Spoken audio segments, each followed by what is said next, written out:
Hello guys, good evening. तो शुरू करते हैं आज अपने एग्जाम गाइड क्वेश्चन एनालिसिस में।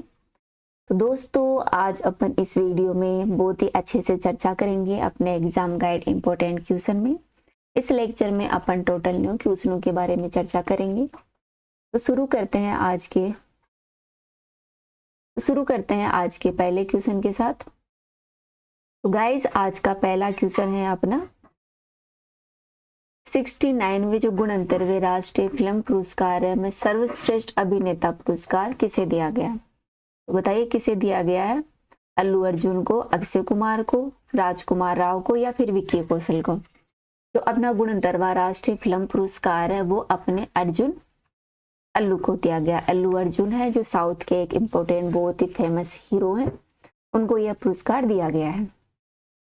नेक्स्ट क्वेश्चन है, हाल ही में किस राज्य में भारत का पहला लेवेंडर पार्क फार्म बनाया गया? तो बताइए यह कहाँ बनाया गया है?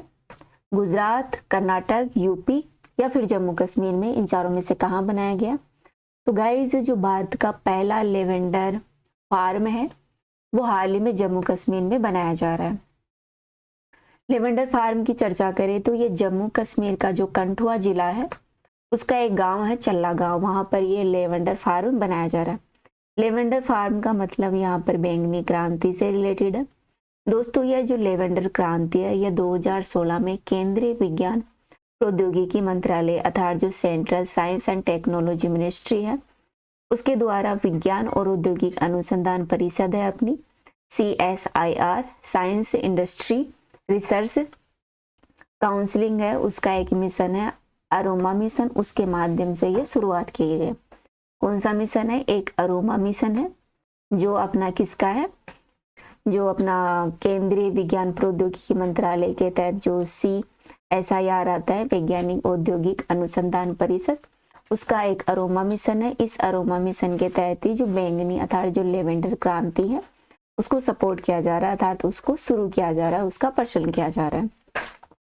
दोस्तों, यह कृषि उत्पादन और किसान कल्याण विभाग द्वारा स्वामित्व की जाने वाली 2 हेक्टेयर भूमि क्षेत्र पर फैला हुआ है, अर्थात जो अपना एग्रीकल्चर डिपार्टमेंट है किसानों के कल्याण पर, उसी पर यह क्षेत्र पर यह बनाया जा रहा है। नेक्स्ट क्वेश्चन है, हाल ही में किस राज्य के हाई कोर्ट ने महादेई वाइल्ड लाइफ सेंचुरी अर्थात जो अपना वन्य जीव अभ्यारण्य को टाइगर रिजर्व घोषित करने का आदेश दिया है? तो बताइए ये टाइगर रिजर्व, पहले तो ये बताइए कि महादेई टाइगर रिजर्व है ये कहाँ पर है और कौन सी हाई कोर्ट ने इसे टाइगर रिजर्व के गठन का आदेश दिया है? गोवा, गुजरात, हरियाणा या फिर राजस्थान? तो दोस्तों, गोवा हाई कोर्ट है उसने यह आदेश दिया है। अपन बात कर लेते हैं महादेई वाइल्ड लाइफ सेंचुरी के बारे में। तो ये गोवा के उत्तरी भाग में स्थित है, वहाँ का एक शहर है वालपुई, वहाँ पर ये लोकेटेड है। ये मैप है गोवा का, आप देख सकते हैं। ये गोवा की कैपिटल है पणजी।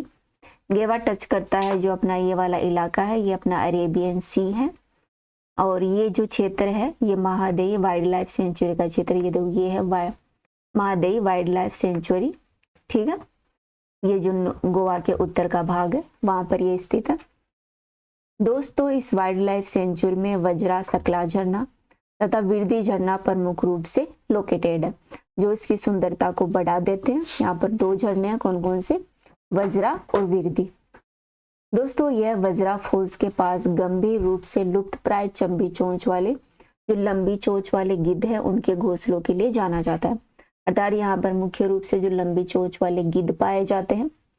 दोस्तों, घने नमी वाले पर्णपाती वनों और कुछ सदाबहार प्रजातियों के साथ यह विविधता लिए हुए एक इम्पोर्टेंट वाइल्ड लाइफ सेंचुरी है।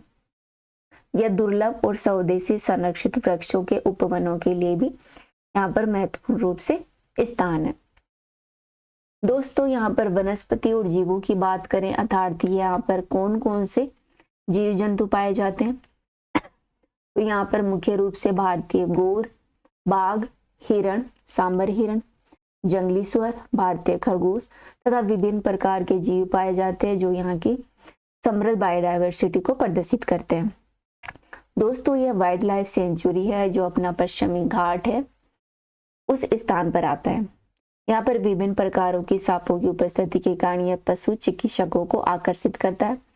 यहाँ पर मुख्य रूप से गाइस 4 प्रकार के विषैले सांप पाए जाते हैं, जिनमें प्रमुख है भारतीय krait, Russell viper, saw scaled viper और स्पेक्टकल्ड कोबरा। यहाँ पर प्रमुख रूप से 4 विषैले सांप पाए जाते हैं।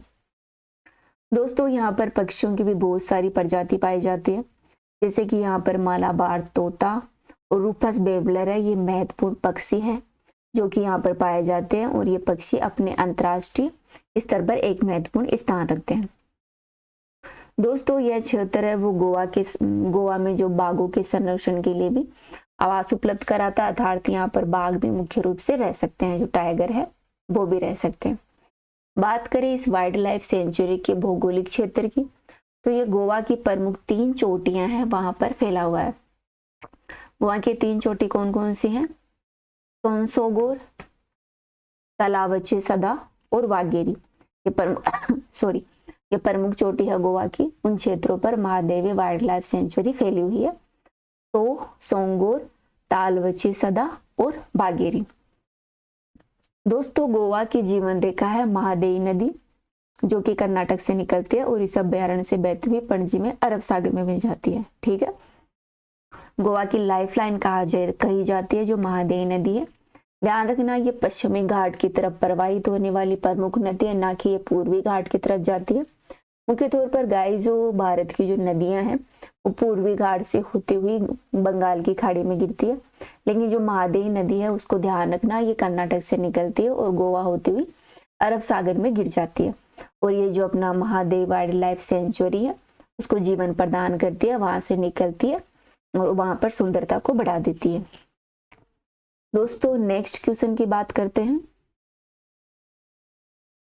हाल ही में अंतर्राष्ट्रीय क्रिकेट में 18,000 रन पूरे करने वाले 5वें भारतीय बल्लेबाज कौन बने हैं?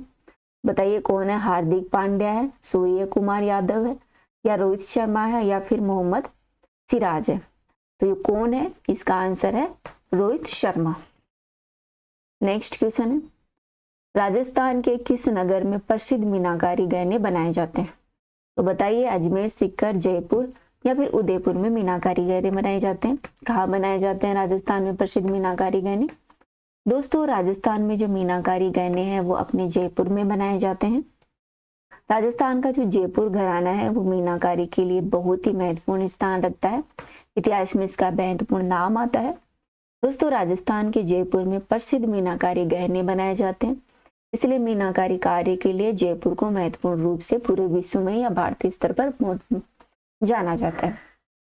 गाइस जयपुर में सोने के आभूषणों, खिलौनों पर बड़ी बड़ी सुंदर और बहुत ही जो मनमोहक है वो मीनाकारी की जाती है। जयपुर में मीनाकारी आई कहाँ से? अगर इसकी बात करें तो मीनाकारी जयपुर में सबसे पहले जो राजा मान सिंह प्रथम थे वो लाहौर से लेकर आए थे, और इसके प्रमुख कलाकार रहे थे इतिहास में कुदरत सिंह। प्रमुख कारीगर थे कुदरत सिंह, जिन्होंने इस कला को प्रोत्साहित किया, इसका प्रचार प्रसार किया और इंटरनेशनल लेवल पर इसको एक अलग पहचान प्रदान की। दोस्तों मीनाकारी का कार्य है वो मूल्यवान, अर्धमूल्यवान रत्नों तथा सोने व चांदी के आभूषणों पर मुख्य रूप से किया जाता है। यहाँ पर इंपॉर्टेंट फैक्ट है कि मीनाकारी है वो जयपुर घराने से रिलेटेड है, और इसको जयपुर लेकर आए थे लाहौर से मान सिंह प्रथम, और इसके प्रमुख कारीगर है वो कुदरत सिंह है। नेक्स्ट क्वेश्चन है, मध्य प्रदेश में लाल मिट्टी के लिए कौन सा क्षेत्र प्रसिद्ध है? तो दोस्तों मध्य प्रदेश का जो बघेलखंड क्षेत्र है वहां पर मुख्य रूप से लाल मिट्टी पाई जाती है। नेक्स्ट क्वेश्चन है, यज्ञ बंगाल आंदोलन के प्रवक्ता कौन माने जाते हैं? तो दोस्तों अपनी मॉडर्न हिस्ट्री में एक महत्वपूर्ण यह आंदोलन था यज्ञ बंगाल आंदोलन, जिसके प्रवर्तक माने जाते हैं हेनरी विवियन डेरेजियो। ठीक है, कौन थे? Henry Vivian Derozio. It is very important question. बात करते हैं अपन यज्ञ बंगाल आंदोलन के बारे में। यज्ञ बंगाल आंदोलन के बारे में दोस्तों, यज्ञ बंगाल आंदोलन की उत्पत्ति है, अर्थात इसको शुरू करने वाले थे वो डेरेजियो थे, जो कि इसके प्रमुख प्रेरणाते के रूप में इन्होंने कार्य किया। दोस्तों डेरेजियो थे वो 1826 से 1831 तक जो कलकत्ता यूनिवर्सिटी थे, कलकत्ता यूनिवर्सिटी की जो हिंदू कॉलेज थी उसके प्रमुख शिक्षक थे। ठीक है, ये फ्रांसीसी क्रांति के आदर्श से प्रेरित थे, अर्थात फ्रांस में जो क्रांति हुई थी, स्वतंत्रता समानता भाईचारे की जो बात करती थी, उससे प्रेरित थे और उसी से प्रेरित होकर उन्होंने अपने छात्र को महत्वपूर्ण विचार दिए। उन्होंने कहा अपने छात्रों से कि आप तर्क संगत सोच रखिए, स्वतंत्रता समानता और स्वतंत्रता में विश्वास कीजिए, और उनके दिमाग में उत्तेजक विचारों का डेरेजियो ने प्रचार प्रसार किया।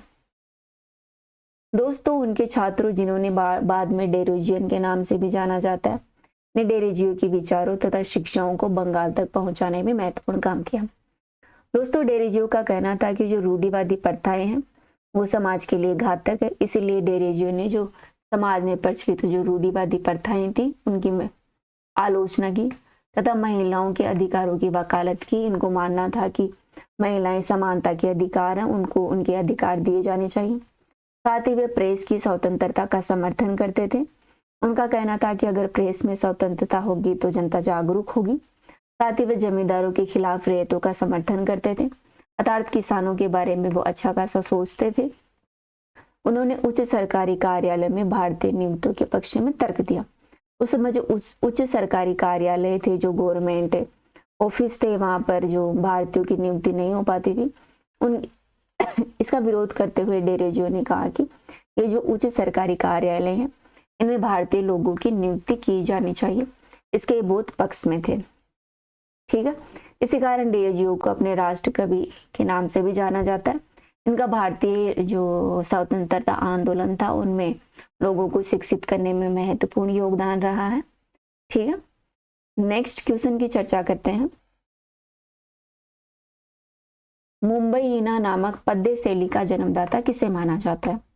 दोस्तों, ध्यान रखना, मुंबईइना पद्य शैली का जन्मदाता किसे माना जाता है? बाबर को, इब्राहिम लोदी को, शेरशाह सूरी को, या फिर शाहजहां को? तो बताइए आंसर। गाइस, जिसका आंसर है बाबर। मुयाना नामक जो पद्य शैली है उसके जन्मदाता माने जाते हैं बाबर। तो क्यों ना अपन बाबर के बारे में भी कुछ चर्चा कर लेते हैं।